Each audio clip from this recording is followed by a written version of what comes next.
Terjawab awal mula terjadinya bully, ex-libero Red Sparks akhirnya diskorsing 1 tahun larangan bermain. Berikut berita informasi update-nya untuk Anda. Federasi Bola Voli Korea Selatan, KOVO, telah mengumumkan hasil sidang komisi disiplin yang terjadi tindakan perundungan di dalam tim Gwangju I-Pepper Savings Bank, hari Selasa, tanggal 27 Februari tahun 2024. Dikabarkan bahwa salah satu pemain tim inti I-Pepper diduga melakukan tindakan pelecehan dan perundungan terhadap pemain cadangan. Hasilnya libero senior I-Pepper berusia 35 tahun, Oh Ji-yang dijatuhi hukuman larangan bertanding selama 1 tahun atas dugaan tindakan tersebut. Komite hukuman memutuskan untuk menjatuhkan skorsing 1 tahun kepada Oh Ji-yang sesuai dengan pasal 10, 1, 4 dari Peraturan Komite Perlindungan Hak Atlet, pasal 10, 1, 1, dan 5 dari Peraturan Hukuman, dan pasal 11, 4, 4, dan 5 dari Standar Disiplin dan Sanksi Umum dari lampiran 1 dari Peraturan Hukuman, untuk mencegah tindakan serupa terulang kembali. Berikut pernyataan KOVO. Pemain yang tergugat juga hadir langsung dalam persidangan tersebut.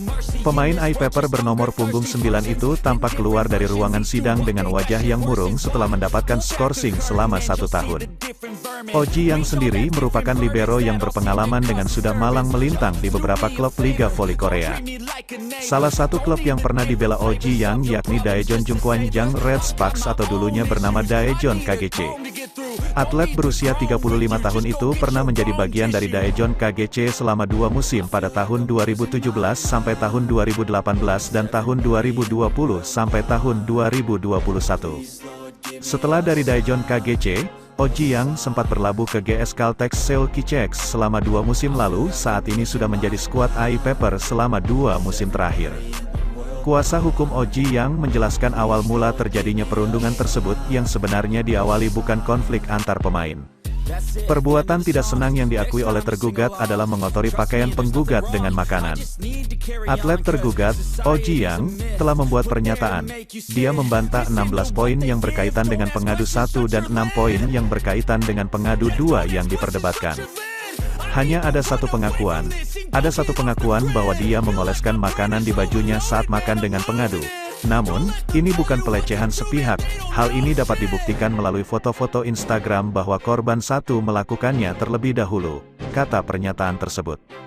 Namun pada dasarnya, kuasa hukum terduga menjelaskan bahwa konflik diawali karena keputusan pelatih kepala yang membuat para pemain cadangan tidak senang.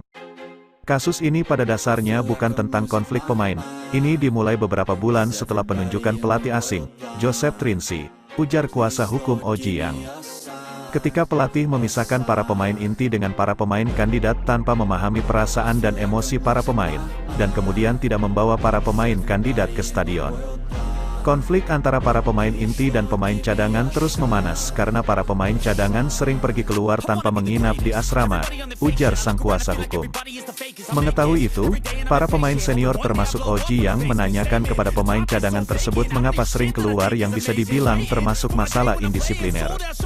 Dengan itu, kemungkinan bahwa korban atau pemain cadangan mendapatkan perbuatan yang tidak menyenangkan dari pemain senior.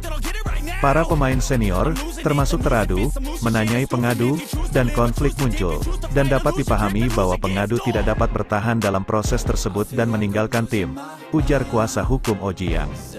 Sementara itu, Ketua Komite Hukuman, Lee Yang-ho, mengatakan Oh Ji-yang terbukti melakukan tindakan yang salah.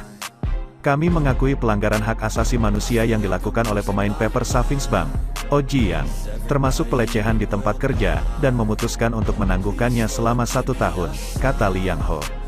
Kami telah mendengarkan pernyataan korban sebanyak 2 kali, dan juga mendengar cukup banyak tentang Oh Ji-yang. Saya mendengar pernyataannya hari ini dengan partisipasi seorang pengacara. Selain itu, Sekretaris Jenderal klub juga memberikan pernyataan sebagai saksi. Konfirmasi dari sesama pemain juga telah disampaikan. Ada klaim yang berbeda, tetapi jika digabungkan, kami percaya itu adalah pelanggaran hak asasi manusia, katanya dengan tegas. Meski begitu, Oh Ji-yang dan kuasa hukumnya masih bisa melakukan banding atas hukuman tersebut. Salah satu pemain senior ungkap rahasia Red Sparks makin sangar jelang akhir musim. Kerja sama Mega DKK dan cara penguatan mental. Berikut berita informasi update-nya untuk Anda.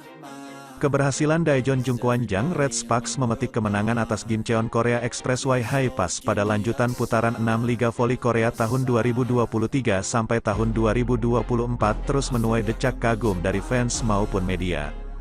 Kesuksesan Red Sparks sebagai tim yang sekarang paling menonjol karena membukukan 5 kemenangan beruntun terus mencuri perhatian.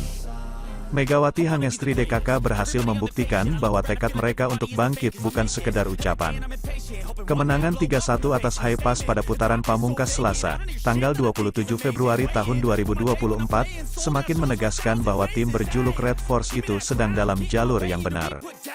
Meski pelatih Ko Hee-jin masih menyisakan keluhan dari para middle blocker mereka yang masih lengah, kegarangan Red Sparks tetap tidak bisa dipungkiri telah menjatuhkan mental lawan-lawannya. Termasuk High-Pass yang sejatinya berstatus tim juara bertahan kasta tertinggi Liga Voli di negeri ginseng ini. Nohran selaku salah satu pemain senior dan pernah memperkuat timnas voli putri Korea di VNL 2022 ini membagikan kebiasaan tim mereka sejak sempat terdampar di posisi bawah klasemen. Ya, setelah Red Sparks memulai putaran pertama dengan apik, tren mereka sempat menurun dan berada di luar 5 besar klasemen. Terutama soal penyakit akut Red Sparks yang sering kambuh, di mana jika unggul jauh sering mudah tersusul. Namun lambat laun, perjalanan mereka menanjak, terutama sejak putaran 4, 5 dan sekarang di putaran ke-6 mereka makin terlihat kompak dan konsisten. Nohran mengungkapkan bahwa semua anggota skuad Red Sparks mulai lebih banyak saling berkomunikasi, bahkan dari jajaran ofisial hingga staf pelatih pun saling berbincang.